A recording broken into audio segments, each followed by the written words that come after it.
Welcome back to the Beat the Often Path podcast. I'm your host, Ross Palmer. Joining me today is Raven Faber. She's somebody that I met a long time ago in my life, and she has come so very, very far since then. She's a very creative person, a very intelligent person, and she has created her own company, EngErotics. So we're going to get a little bit into the cannabis space, a little bit into the erotic equipment space. I hope I'm saying that correctly, but most of all, we're going to get into a very unusual story. And that's what we do here on Beat the Often Path. We showcase unusual stories because unusual times call for unusual stories. The old ways of doing things just don't work anymore. So she is, in my opinion, a very interesting success story. I've loved watching her from afar, and today we get to connect and see how her journey has unfolded. I've got news for you guys. It's very weird, but very cool, and she is a very, very interesting person to get to know. So with that, joining me today, the founder of EngErotics, Raven Faber. So we're here with Raven Faber, longtime friend, somebody who I've known for quite a few years at this point, more than 10 at least, right? And, you know, she has been showing up in my feed a lot lately. She's been doing some very interesting things. She has a highly unusual story. She is somebody who I really respect what she's doing. And I won't explain more, but I will let you explain. So give us the paragraph summary of who you are and what you're up to. Sure. I should say that everything in my world seems pretty normal to me. So I often forget that. Like I forget what, how others, like what it's like to be an outsider looking in. But like where do you want me to start? Do you want the elevator pitch or?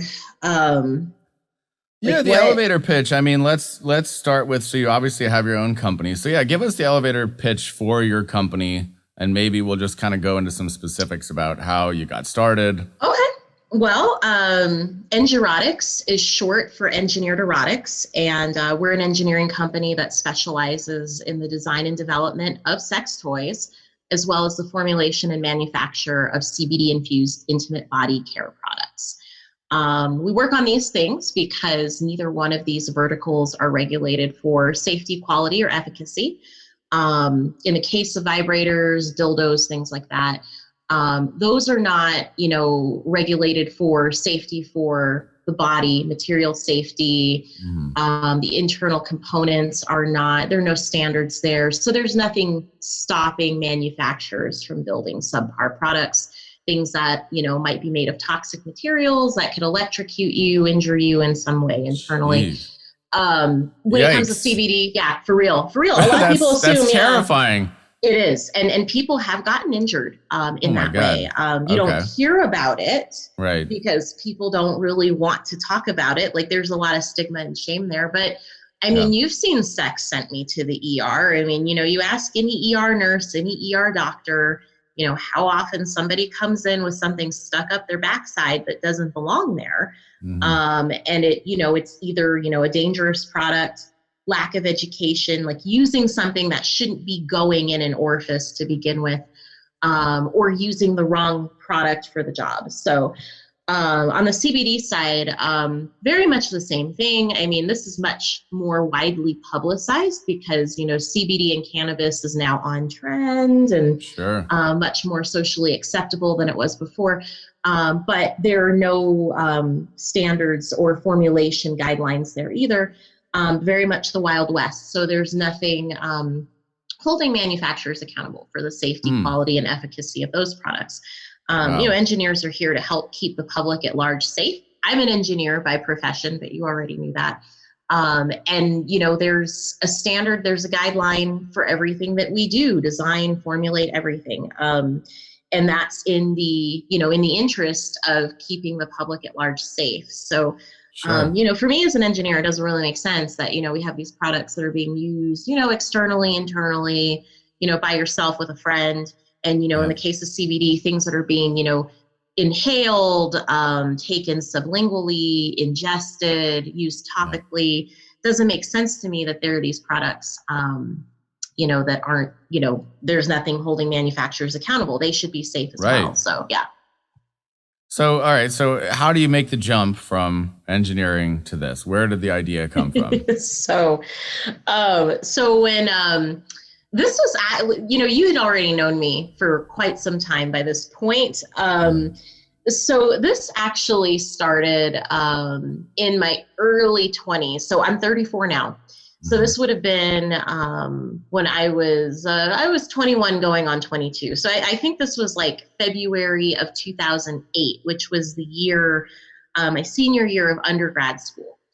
And so I actually started in direct sales. I went to a sex toy party and I was like, this is awesome. I had a lot of fun. And really, like, the thing that I noticed was that the consultant was making bank. Like, she was making bank. And even I spent more money than I was like, I would go to this party and I'm not going to buy anything. And that turned into, I can spend 25, 30 bucks. And now I can spend 50 bucks. I think I spent like 80 or 100 bucks or something on stuff. Is that a commission-based business, or how are they making that money? So direct sales, So direct sales, and I know, like, I'm giving the caveat that direct sales then was not really what it is now. There are a lot of reasons why people are demonizing it now.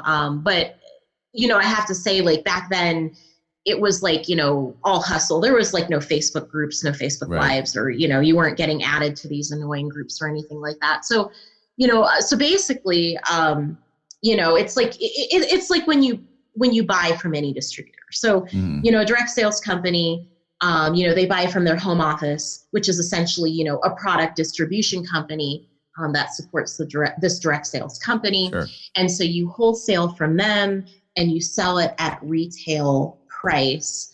And so you're making a certain percentage, a certain margin off of everything that you sell. And because this is the direct sales model, the home office rewards you for, your sales and yada, yada, yada. It varies from company to company, but that's kind of the gist. And, they have these incentives because, they want you to place more orders, get more product, they make money that way.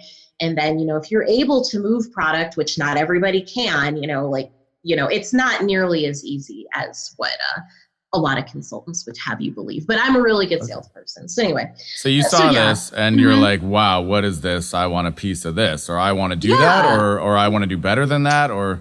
Well, I mean, I was always really interested in sex and very open and, just very curious, very open. Like, I was never... people came to me for sex advice on the regular. And so I had no issue talking about sex. I never had a desire to be in direct sales. I didn't want to sell candles, didn't want to sell clothing, makeup, purses. I like none of that stuff. I was never really interested in that. But I never, I went to this party and I was like, maybe this is something that I could do. And so, so I decided to give it a try. And I figured, well, let me just do this through grad school. I was getting ready to go into grad school and, it was a 2-year program. I finished in a year and a half. But what I didn't know is that I was really good at sales and I really enjoyed talking about sex. So that's like a really long version of a very short question. But I was doing direct sales, doing sex toy parties, presentations, things like that. For 10 years, while I was working as a structural engineer in the corporate world. So, I would work as a structural engineer during the week. That's awesome. And I do parties on the weekend, just for awesome. fun, just because I enjoyed it. But yeah, that's so it was a side hustle, basically, a side hustle for 10 years. Okay. Yep. Yeah, it was. I just, it was fun. I enjoyed talking about vibrators. I enjoyed talking about sex. It's like direct sales is something different for everybody. I mean, for me, that's how I learned, that's where I really got my foundations in, things like selling, sales as a whole, networking, trade shows, vendor events, how to set up a booth, how to talk to people at a trade show, following up, the fine art of, reaching out to somebody who's only met you one time and, it's how I learned how to sell. But I don't I'll just put it this way. I think if you're a good salesperson, you should use your powers for good. Sure. So, the anti-Jordan Belfort model, right? Pretty much. Yeah. So, but, aside from all the sales experience, it's also how I learned about the gaps in the market in the intimacy industry, where the designs were falling short. I learned about toxic materials on my own. Like there were a lot of things that I was learning outside of the direct sales model that didn't really add up with the science that I was becoming familiar with. At the time, direct sales, and I don't know how it is now. I haven't been I left that world to start EngErotics, and I left the corporate world to really run. Well, I didn't know I was running with EngErotics at the time, but at the time, with the companies that I represented, it was a very, cisgendered, heteronormative focus. Okay. And so the pitch was we're going to do these ladies only parties, have a girls' night with your friends, it'll be great. And that was cool until I realized that it wasn't inclusive. I was beginning to meet all sorts of women. And so I was meeting women who had, started their journey, they were in the middle of their transition into their authentic self, meaning that, they had been assigned biological sex of male at birth, but now they're on this journey, and I'm going to be who I am. Right. And so I'm going to, present, I'm going to live, I'm going to be who I am. Sure. So there's a conversation that I'll never forget. I remember I called, I forgot who I was representing at the time, but I called the home office and I said, hey, I have a party coming up, and I've been informed that there are a couple of ladies there. They're in transition. And what's the policy on this? And the answer was well, if they have a penis, they can't come. Okay, so here's the deal. I'm not going to ask for women to pull up their skirts. I'm not going to reach down their pants to feel around for testicles. Sure. It's not any of my damn business. I've never forgotten that conversation. It's so hard, from what I can tell. And, I'm heterosexual. I'm a cisgender woman. I was born female, have always identified as female. So I don't know what this is like from a firsthand experience. But what I can tell you is that it looks like there's a lot of BS that people who are just trying to live, there's a lot of BS that they have to put up with. And there was just, I'm not going to add to it. I want to welcome people. I want to, and so that conversation, there was a shift there. It didn't really align with my values. It didn't really align with my morals. And I'm just who am I to who am I to judge? Who am I to tell somebody, look, you are not welcome here. You're not enough of a female for me to seriously. So their money's green. Everybody's money, they got green money too. That is true. So that was, at the time, and again, I don't know what it's like now, but very much heteronormative, cisgendered. We're going to focus on, heterosexual couplings. We're going to focus on cisgendered women.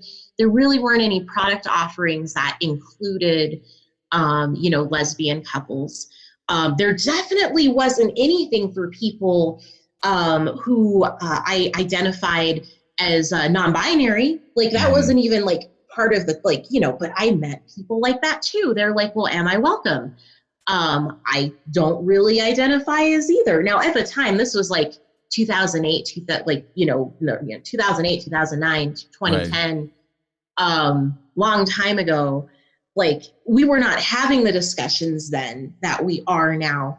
And I'd never heard about somebody because for so long, we're all, you're a girl or a boy, And so this was my first introduction to well, could people be gender fluid? Well, this person is telling me that they're gender fluid. Like, can I sit here and honestly tell them that? Why would they lie about this? And so basically what I was doing was like, listen, if you're here for the party, it's supposed to be for, ladies only, but if you're here for the party and, you identify as a lady, or you're somewhere like, maybe you're like 80% there and you got, 20% over here, like whatever. Like, I ended up just doing what felt right. So, and it's like, I can go on and on all day, but that's an example of, one of the reasons why, direct sales was cool until it wasn't. And I really started thinking about, I have more to offer. Like, this is not really jiving with who I am as a person. So you're noticing some trends. You're saying, okay, I'm noticing that these materials aren't looking so good. I'm noticing that the vibe and the rules aren't looking so good. So there's just a few things that you're kind of noticing over time. Oh, yeah. And you're like, okay, this isn't right. That's not right. Yeah. And then crappy materials. To do it yourself. There were plenty of products that were good, but there were a number of products I'd get them and I'm like, why was it designed this way? The misconceptions when it comes to, sex toy materials, like, everybody's been told, you can't use silicone lubricant with a silicone toy. That's not true as long as you're using a good high quality silicone lubricant with a good high quality silicone toy. It's like silicone isn't going to react with silicone. Silicone is going to react with the fillers, in either in the lube or in the toy. And, silicone's not a cheap material to manufacture with. It's why you pay top dollar for, say, a Tantus dildo. If you're not familiar with Tantus, like they're one of the companies that often comes highly recommended for anybody that's looking for a top-notch, high-quality toy. They want to get what they're paying for. Tantus. Interesting. The Mercedes of dildo. Yeah, good. Well-made silicone. So it's like people weren't realizing that the material on their best silicone spatula has the same material properties as a well-made dildo. Like people could not, they could not compute that, so a lot of misconceptions from that front. Another story that I like to tell so BDSM. So we all remember when 50 Shades of Grey came out. Everybody remembers when 50 Shades of Grey came out. And, as somebody who knows quite a bit about BDSM and kink, I saw, I read the books. I'm not going to lie. I read all three of them and I read the four. Sure. Yeah, I read them. More so out of my own curiosity where, it's like, it's a cultural phenomenon. Yeah, it really was. I wanted to see what the hype was about, but 50 Shades of Grey was not, that's not what kink is about. It's not what BDSM is about. And so when that came out, I was still in the world of direct sales. And so now all of a sudden, like, we're being offered, okay, well, we're going to give you consultants training for if your hostesses, they want to have a 50 Shades of Grey party. And we're going to offer this gray tie and 50 Shades of Grey crap. So you can get on the bandwagon, because we're going to write, and right. We're going to, but, and it's like, I couldn't in good conscience do that because 50 Shades of Grey, that's not a how-to manual for healthy BDSM. That's not how a BDSM relationship works. It's not. And everybody who knows anything about kink in the kink community knows that. They recognize that right away. So, I would be asked, hey, we want to book a party with you. Would you do a 50 Shades of Grey party? And I'd say no, absolutely not. Wow. But I'll do a Kink 101 or an intro to BDSM party for you. Like, I'll give you the real about what kink and BDSM is actually about. But I'm not going to do this party based on this poorly written drivel. No, I'm not going to do that. So, but then it dawned on me, like, why aren't like, I'm a consultant in the direct sales world. I'm like, well, I know a lot about kink. Like, how come nobody's asking me? Or like taking it a step further, this company has money. Why are they not hiring a professional dominatrix to come in and offer training to the consultants? If they really want to educate about kink, why have they not, things that make you go, So anyway, so, it was like, all this is going on, and I'm working, as a structural engineer during the day, right? Like designing buildings and stuff like that. It's awesome. And this didn't happen overnight. Like, this was a journey. Like, you don't know what you don't know. And so in the beginning, in my early 20s, I'm 22 years old, and I'm like, I want to make some money. I like sex toys. I like talking about sex. And it went from, I want to try this, to I'm really good at sales. Like, I like selling, to, I don't know if this really jives with who I am or what I believe in. And, oh, look, this is really poorly made. Why aren't engineers working on this? So it was it was not something like, oh, hey, I know what's wrong with this. Like, this was definitely something that over a period of time, long period of time. Right. Yeah. So at some point, did you start looking for manufacturers, or did you start diving into like, okay, what would it take to actually make one of these things? Or oh gosh, yeah. There was actually a point in time where I was like, I was pouring silicone in my kitchen, just playing around with it. You were trying to do it yourself. Okay. I didn't even know I didn't even have a name for the company. Honestly, like, when I started thinking about going out on my own and creating something, I didn't even know what it looked like. I didn't know what we were going to do. I didn't know what I would call it. All I knew was that there was this need and a void, and I wanted to fill it somehow. And I didn't know what it looked like. I didn't know if that meant I was manufacturing in, or building prototypes in my kitchen. I didn't know, like, I didn't have a business plan. I just had, it was like, this drive, like, I feel like I want to go in this direction. So I spent a good bit of time talking to the former founder of a company called Orgasmatronics. They're no longer in business. I believe they went under in 2016. But I was introduced to the founder and their team. Well, I guess, like, once you're a founder, I shouldn't say former founder, but whatever. Anyway, so basically, Orgasmatronics was doing this thing. That sounds like a band name that I would have made. Like, man, I wish I toured as a DJ with that name. You still can. Man, give it up for Orgasmatronics. Yes. But sorry, that was really. That's just too good. No, it really, I was blown away. That's when awesome. I was like, really, what is this? This sounds like all engineering and stuff. And it was.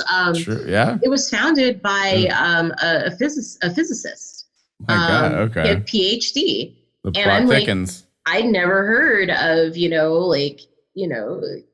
Dr. Vibrator over here, but that's what he was doing. He was using his background in, science and engineering and physics. Right. To build better sex stuff. And I was like, that is what I want to do. So I started hanging out with him. I wasn't a part of the company, but I went to their warehouse. I went to their workshop to see what they were building. And I was like, this is kind of what I want to do. And I just wanted to poke around and learn about you guys and this, that, and the other. But they were essentially, and I mean, during this time, I think, I can't remember when Oh My Bod was founded, but Oh My Bod, I believe, was founded in the early aughts too. But there were certainly companies. Oh My Bod is the vibrator that, the iPod, you plug your iPod into it. We have a mutual friend that gave me one of those. Wow. But what I'm saying is that there were companies that were doing what we now know as sex tech before sex tech even had a name. So I didn't even know what I was doing. Like, didn't have no business plan. I was still working full time. I was like, there's something that I want to do. I just wasn't sure what. So I was like pouring silicone. I was buying motors and tinkering with them. Wow. I was hooking them up to batteries and making sketches. but I had no idea. Like, I didn't even know, like, and so this would have been, gosh, I think at this point in time, man, I was in late my late 20s, so maybe 26, 27 years old. I'm like, have to go back in my head and think about where I was living and was I married and who was I living with. So I would have been like 26, 27, I believe. I just knew that I wanted to do something and I wanted to contribute. It was like I was being pushed in this direction, but I couldn't see more than 3 feet in front of my face. Didn't even really know, like, didn't have a destination, couldn't see the horizon. It just felt like, I should go this way. Like this, you know, and that's kind of where it started. But really, if I'm being honest, the idea just kind of sat on the shelf for, like, I didn't know, like, you know, and I was like, well, that would be cool, but I don't even know. So no, I wasn't looking for manufacturers, didn't know what I wanted to design. You were trying to build it yourself first, basically. Like tinkering with, like, you know, what could we build? And, you know, and it would come and it would go because, well, you know, at that point in time, like, I really did believe that I was going to climb the corporate ladder as an engineer. Like, I didn't, you know, like, starting a business. Oh yeah, that's a big deal. And I didn't think I would be ready for that. I mean, I'm in my late 20s. Like, I'm not going to be ready to, you know, do something on my own until I'm like 40. Like, I thought it was like this thing way out in the distance. So, so I knew I wanted to contribute, but I didn't really recognize it as, I'm going to start a company, I'm going to start a startup. It just felt more like, this seems fun. Maybe I should explore it. And that's really what it was at the time.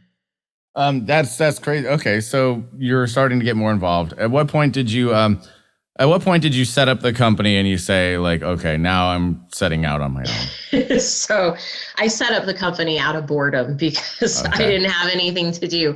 So when I founded Endurotics, the official birthday of Endurotics is July 20th, 2016.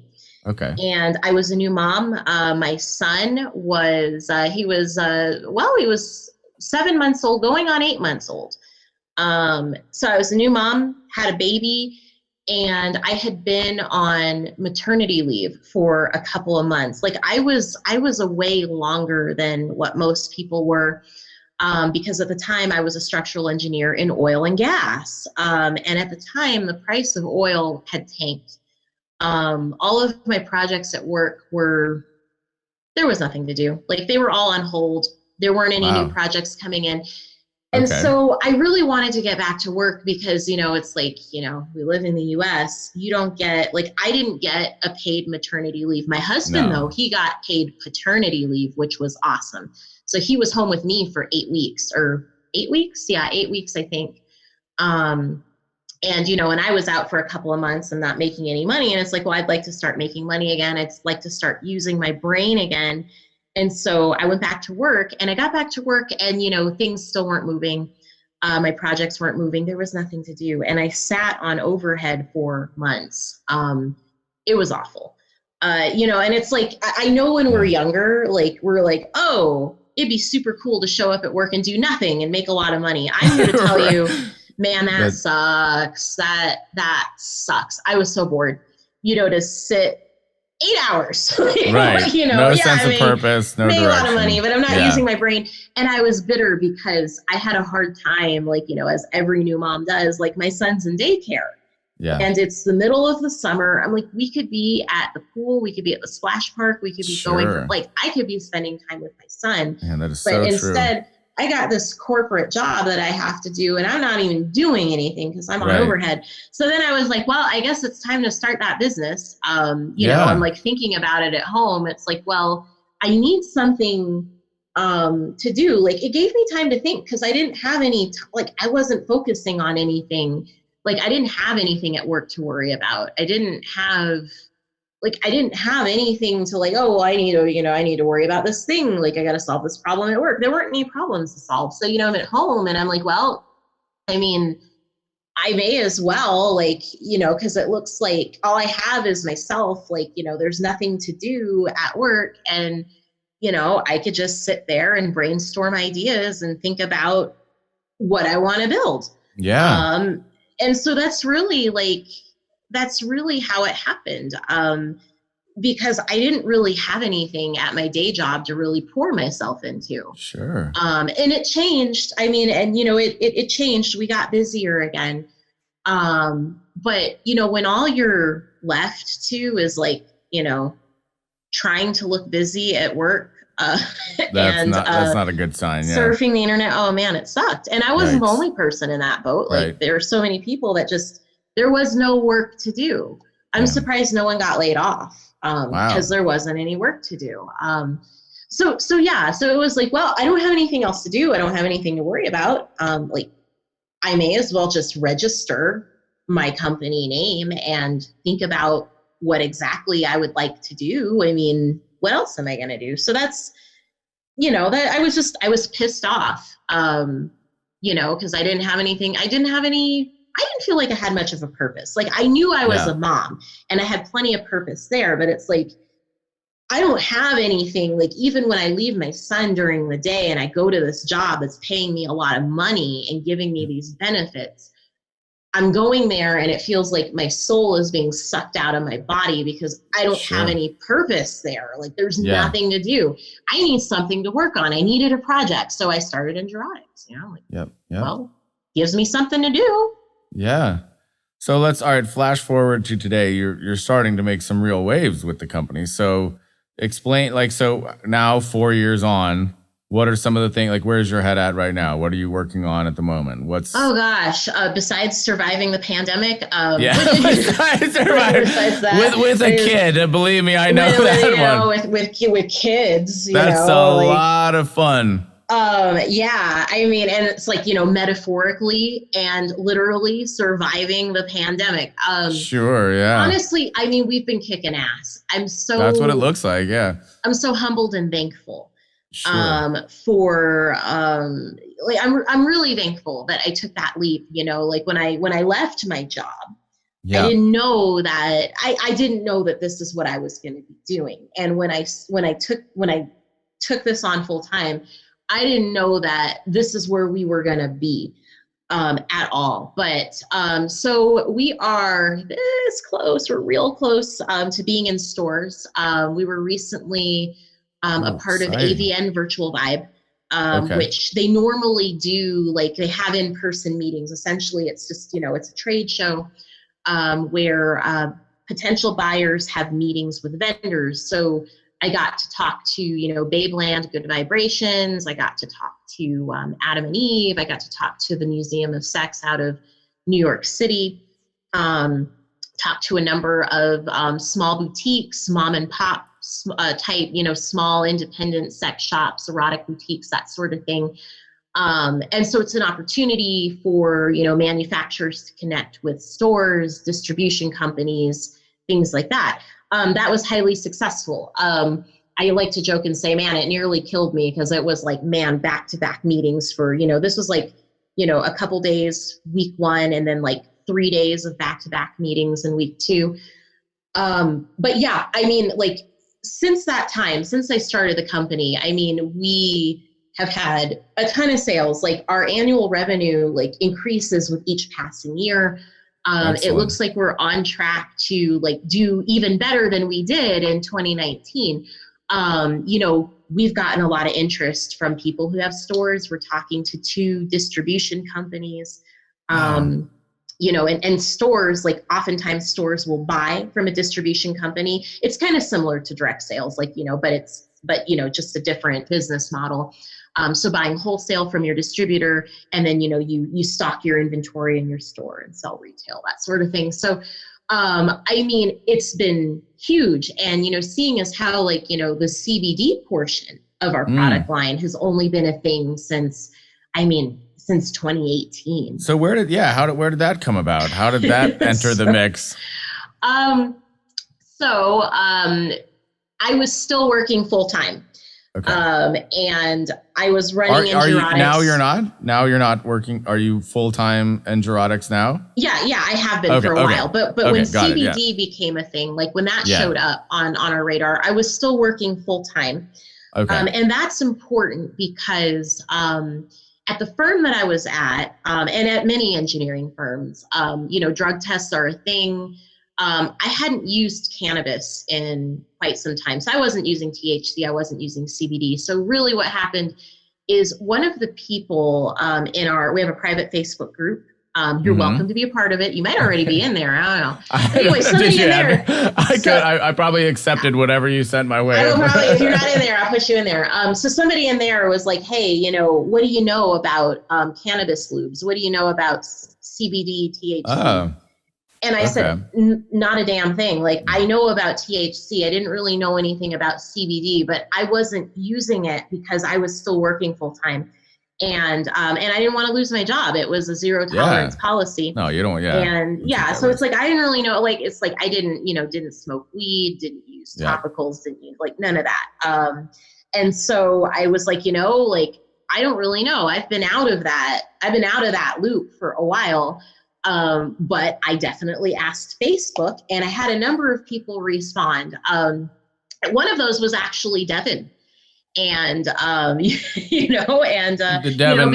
is a mutual friend. He's also somebody who created and sold a company, a CBD coffee company, Devin Jamro, Steep Fuse Coffee. Oh, yeah, Devin and I went to, we went to high school together. So, I mean. And that's the connection. That's how he was my college roommate, and that's how you and I met. Yeah, that's how you and I met.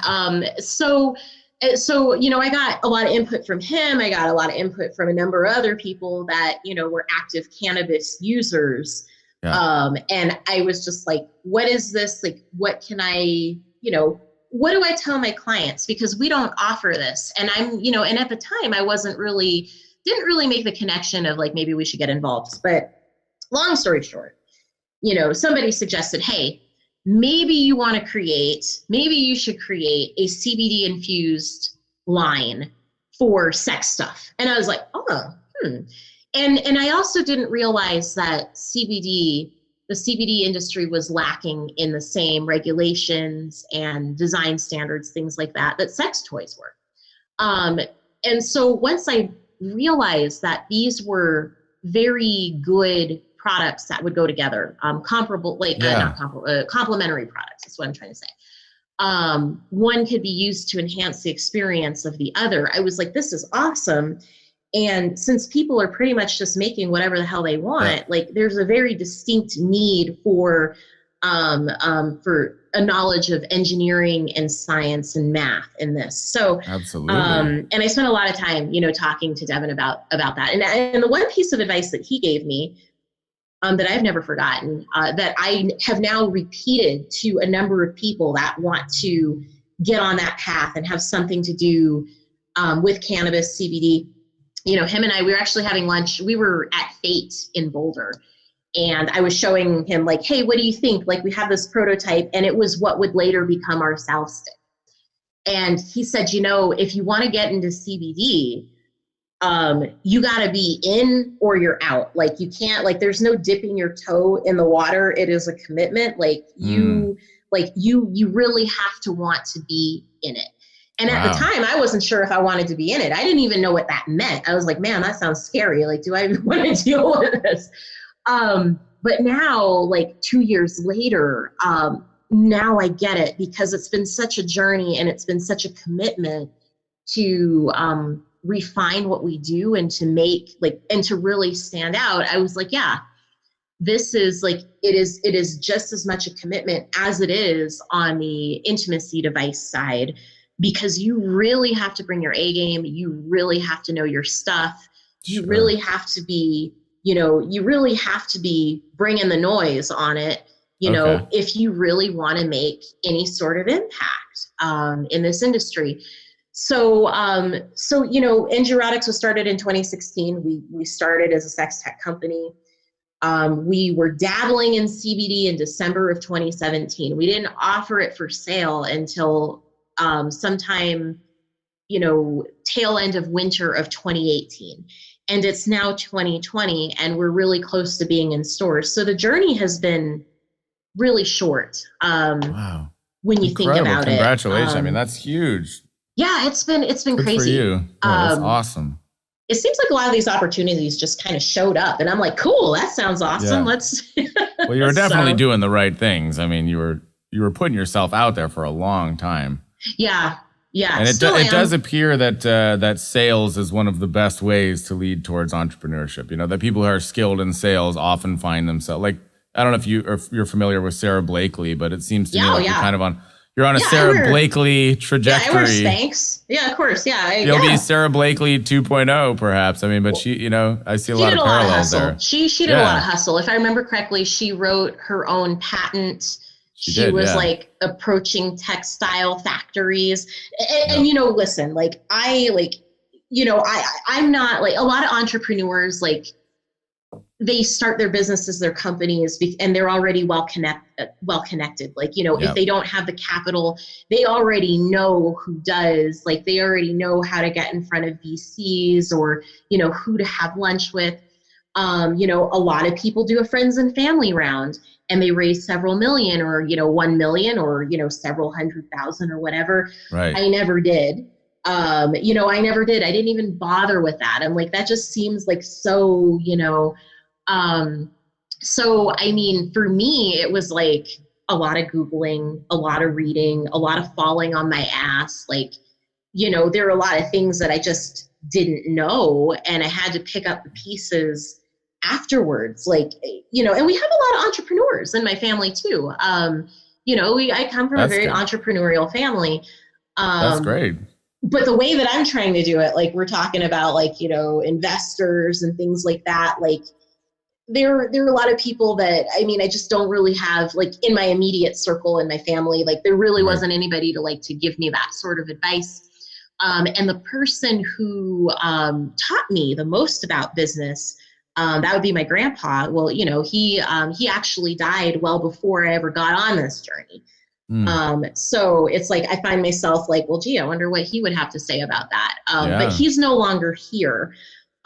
So, you know, so I pretty much had to take what I knew and just kind of, you know, cobble together some sort of plan, and follow my intuition. I mean, it sounds like, you know, new agey and cliche, but it's the truth. But it's the truth. Yeah. All right. So let's do a couple rapid fire questions now. Just a few. All right. So, let's see. What is something that you believe that almost nobody else believes? Oh gosh. Was something that I believe that almost nobody else believes. Man, that's a good question. I would say that, gosh, Ross, that's a really good question. Boom. Almost nobody, boom. All right. I know it's supposed to be rapid fire that nobody else believes. You know, I'm just shot in the dark. I'm pretty sure that most people wouldn't believe this. But really, like, just about every decision that I've made on this journey, it hasn't been based off of like a super long, detailed analysis. There's been plenty of that too. You know, you can't argue with numbers, but much of this has just been gut feel. You know, in fact, even the way that I got here, like, you know, in you know, running this company, it felt like I was being pushed out of my comfort zone, like by something bigger than myself. And I know that there are going to be people that believe that, but there are going to be a number of people that probably just like, what do you mean you were cosmically pushed out of your job? But that's kind of how it felt like, because, you know, it just didn't feel like the right place to be. So, I mean, I would say that, you know, in a nutshell, intuition got me here.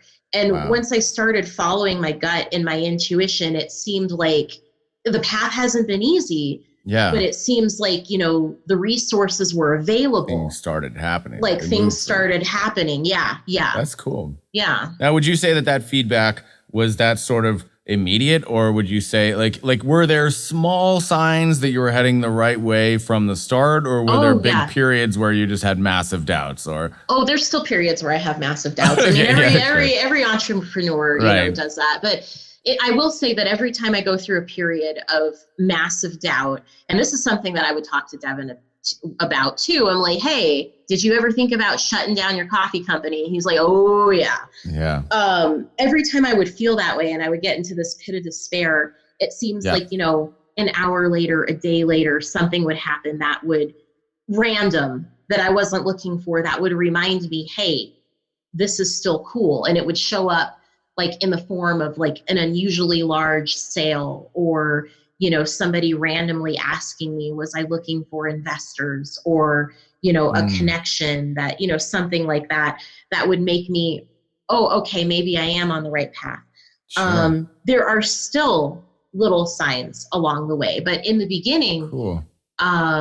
In the very, very beginning, when I quit my job, and I didn't have another job lined up. Like that's the thing. I did, I needed out. And I decided I was going to take a break. So I took a break for like 2 months, and I was like, I'm going to take a break for 2 months. Then I'll start looking for another full-time position. And during that time, I had the time to work on EngErotics full time because I was at home and I was not going to work every day. And during that time, things started happening. Like it was just like little things, like, more sales, more followers, like things started happening. And I began to wonder like, that's kind of cool. Yeah. And then, and then I was like, well, I'll wait until the new year to look for another job. Sure. And the new year came and went, and incredible things were still happening with the business, more sales, more attention. And then, by Christmas time, I sat down with my husband and I said, what if this is what I did for a living? Like, what if I actually, like, what if this is what I tried, what I did with my time, like as a career? And so, yeah, plenty of little signs along the way. Most people miss those though. I think a lot of people miss those, if I'm being honest. That's profound. Yeah. They don't pay attention to them. A lot of people don't. I think a lot of people, there's nothing wrong. I mean, I'm an engineer.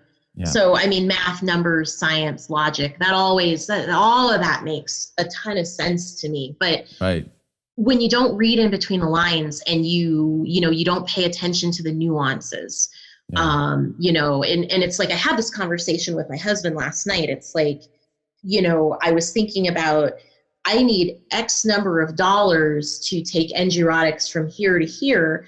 But what I forgot to think about was like, and I had to shift my thinking. EngErotics has plenty. We have plenty. Like there are things that are happening in the background. Just because it has not shown up in my bank account yet does not mean that things are not coming together behind the scenes. Like the work, like I have to let it do its thing.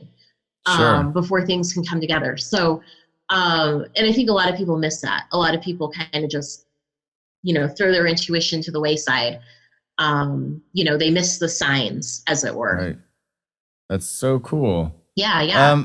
All right. So another quick question. What is the best piece of advice you've ever received on this path? Follow your intuition. Okay, that's it. All right. Like that, I mean, honestly, seriously. Was that advice, or is that a Raven original? I mean, the best piece of advice that I got from somebody. Third party advice. Third party that advice. Helped you. Oh gosh. I'd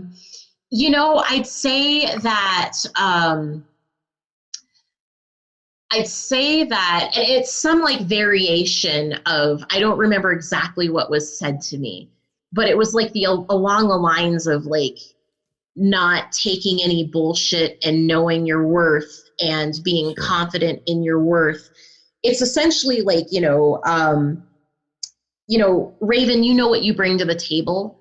Don't let anybody tell you that you don't know what you're talking about. Nobody knows this company better than you do. Nobody's going to love your company the way that you do. Don't ever let anybody, discredit you or undermine you or try to shake your confidence. And that served me really well. It serves me well in my personal life too. But, it's like, and I've had, I've been in meetings where, somebody was interested in doing business with me. Like there was one meeting I had some time ago. This was a few years ago. And, within the first 10 minutes, this dude was like, oh, well, I probably know more about what you're doing than you ever will. Like, that's how he like jumped into Awesome. and I was like, that sounds fun. So, Yeesh. so yeah, some paraphrased variation of knowing your worth and, and not letting somebody talk down to you and like, Sure. you don't know what you're doing, blah, blah, Sure. blah, blah, blah. So, yeah, that helps a lot. It reminds me that we do the things that we do for a reason. We price the things that we have for a reason. We're growing the way that we are for a reason. No, I don't have to let you invest in my company. We don't have any investors anyway. Like I own 100% of the company. Excellent. That's awesome. No, we don't have to make X, Y, Z, yeah. So yeah, that's been very helpful. Cool. All right. Well, I got one last one for you. Are you living your dream currently, or what would that look like if not yet? I'm living my dream as best I can given the current circumstances. Yeah, I mean, we have to with a giant fucking asterisk, big asterisk. with a massive asterisk. I mean, I would say yeah, because even though we're in the middle of a global pandemic and everything, like it sucks, it really does. But I just told my husband last night, I told him, I said, I don't know what I would do if I was still in the corporate world and I was trying to be here for my kids and because he's been working from home and you're working from home and I was working from home, or if I had to go into the office. Right. I feel so thankful that I have this business, one of two that I own, that I have this startup that's thriving, that's growing, that is never going to go out of style. Like people are taking this time because they're at home with their partners and it's like, what are you going to do when you're at home and you got the time? It's good that we're on that vasectomy thing over here, where there's no more babies. No more babies. But there's going to be a lot of people that, but, I feel so fortunate that, I've got this business that I've created that not only is, surviving, it's thriving and it's growing and there's been more demand for it. But even more than that, I'm very fortunate that, after I do my thing, like after we're done talking, I can go hang out with my kids. Yep. And I'm there and I'm available and I'm present for them. It's not easy. Like I've got plenty of things to do, but I would say, because but you're in control. I'm in control. Get to decide. I'm in the driver's seat. Nobody's telling me that I need to show up and put my life at risk. That is priceless. Yeah, very much so. Very, very much so.